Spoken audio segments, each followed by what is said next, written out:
Hi everyone. In our video today, we're going to go through some of the main tools and help that you need for your triangle construction project. Now you can watch this video all the way through if you want, or you can list the chapters below that will go over specific items. So for example, we're going to select our city, we're going to upload into Desmos, we'll create folders to help us be able to create segments, points, find distance, and then we'll go through some of the main items of the project. So I've selected Nashville, Tennessee as the city that I'm going to use for my project. And what I'm going to do is zoom in as much as I want. You really can zoom in wherever you want, but the most important thing to note is down here, you should see a scale. So you'll notice here, like this black segment here from end to end says 2 miles. That's going to be really important when we get over to Desmos when we want to scale our city. I'm going to zoom in just a little bit more. In fact, if you get further in, it'll actually become 1 mile. I would recommend to have it either be 2 miles or 1 mile. So it's up to you, again, your choice of what you would like to set up. So I'm going to move it right around here, and this will hit some of the points that I want to have when we plot this. So we're going to use the snipping tool, and if you're not familiar with that, you can search for it down on your search bar, but you're going to press snipping tool, hit new, the screen's going to gray out just like this, and I'm going to go up to the top left-hand corner, click and drag, and highlight all the stuff that I need. And once that comes up, if I click on that snipping tool, there it is.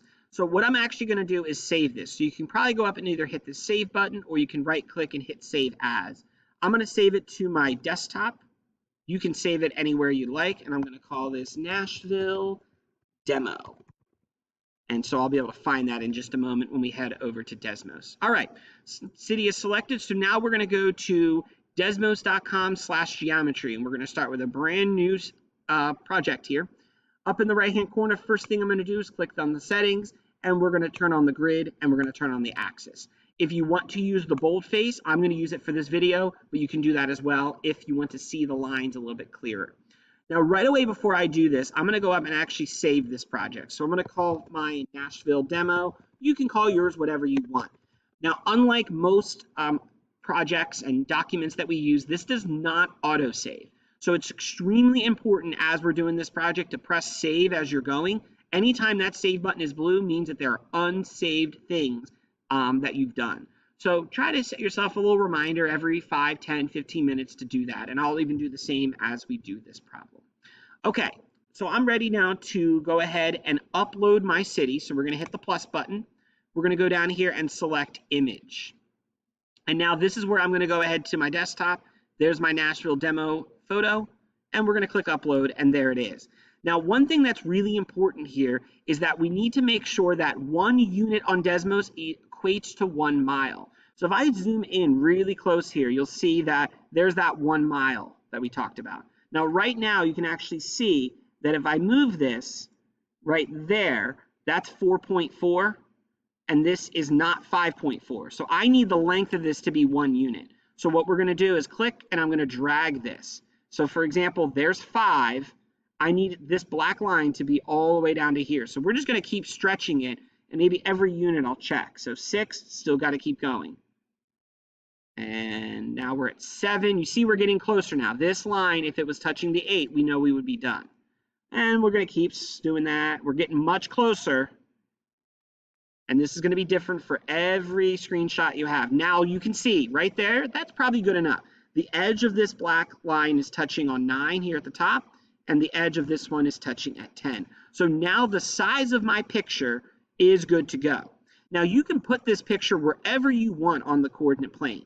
It does not matter ultimately. What I'm going to do is, just in case I accidentally scroll it, we're going to center it so that the center of the picture is at the origin. And a good way to confirm this is over here on the left where it says center. Make sure center is set to 0, 0. You don't really have to remember this, but if you wanted to, just in case you accidentally change the size of the picture, you can always return everything back to this form as you need to.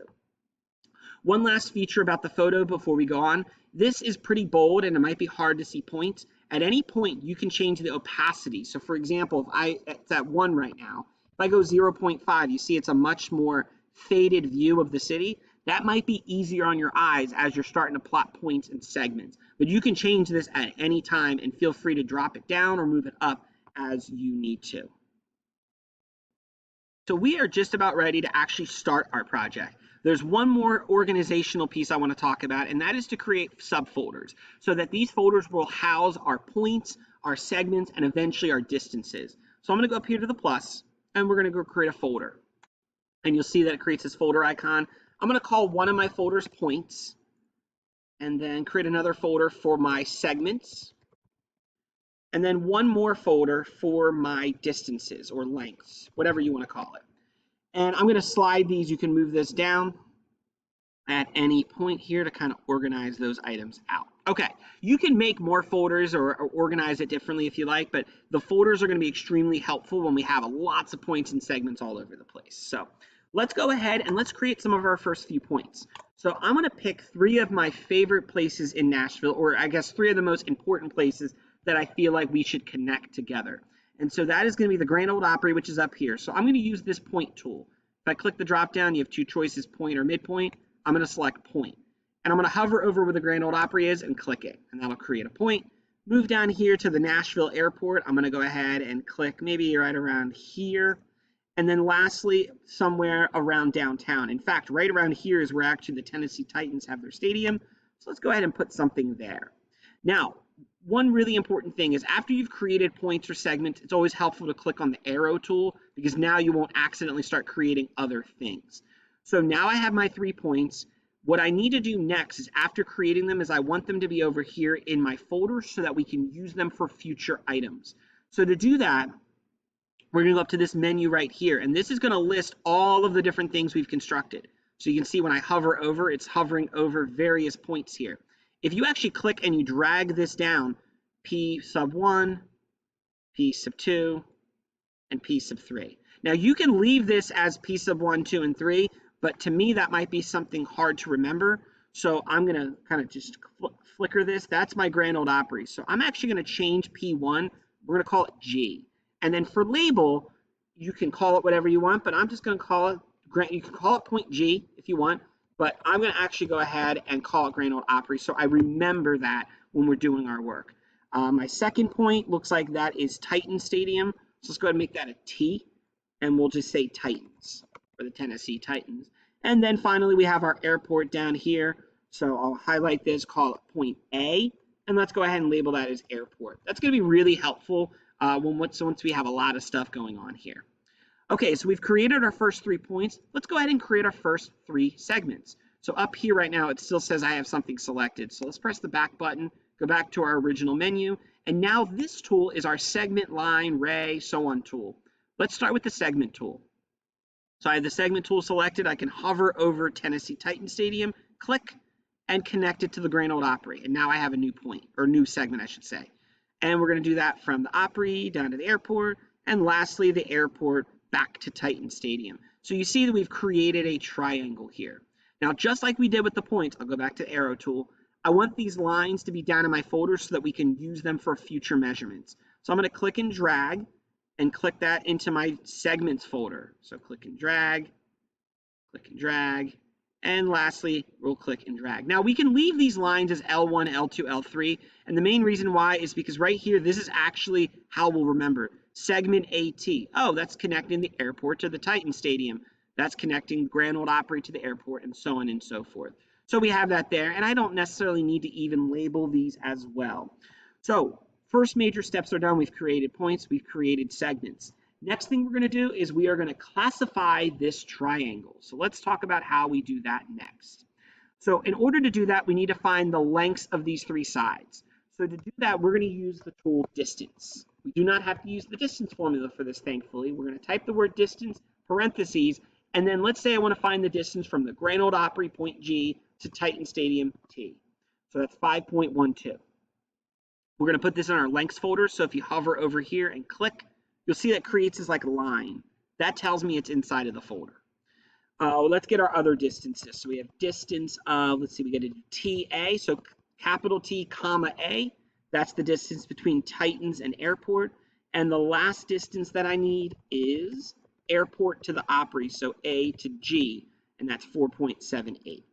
Okay, cool. So we've created our triangle. Now, as it currently stands, this looks to be a scalene triangle because we have 3 different lengths. But as the directions of the project says, you need to actually have two different classifications. Scalene triangles are super easy to make because most of the time, every triangle you draw will be scalene. I want to make this an isosceles triangle. So if I look here, Titans to airport and airport to Opry almost are the same length. So what I'm actually going to do is I'm going to try to force this to become isosceles. So I can go grab the airport, and if you notice, as I move it, it's changing the lengths. I want these lengths, and I'm going to say you're not going to get them exact. But let's keep it to the nearest maybe 10th or 100th. So right now, I had it originally, and then I lost it. There it is, right there. Just a tiny little tweak by moving the airport. I now have the distance here is 4.75 and 4.75. So on our triangle classification, which we'll get to in the second part of this video, we now have an isosceles triangle made in our figure. One recommendation I have at this point is if you haven't already started to go through the project with me here, this would be a good place probably to pause this video and go ahead and start to try these first major steps to make sure you can create them for your own city.